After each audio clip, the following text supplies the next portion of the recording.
April 1ஆம் தேதி ஃப்ளோரிடாவில் இருக்கிற கென்னடி விண்வெளி மையத்திலிருந்து நாசா ஆர்டமிஸ் 2 அப்படிங்கிற ஒரு ராக்கெட்டை லான்ச் பண்ணியிருக்கிறாங்க.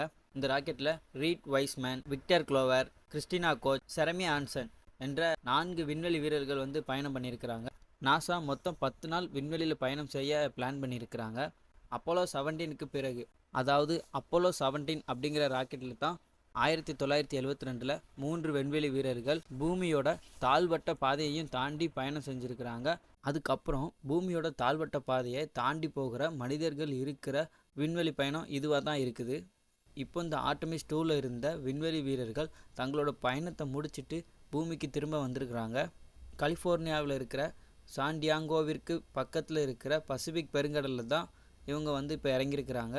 இந்த பயணத்துக்கான நோக்கமே நிலவை வருங்காலத்தில் ஆராய்ச்சி செய்கிறதுக்கும் செவ்வாய் கிரகத்துக்கு மனிதர்கள் போகிறதுக்கான ஆராய்ச்சிகளை மேற்கொள்வதற்குமா இருக்குது.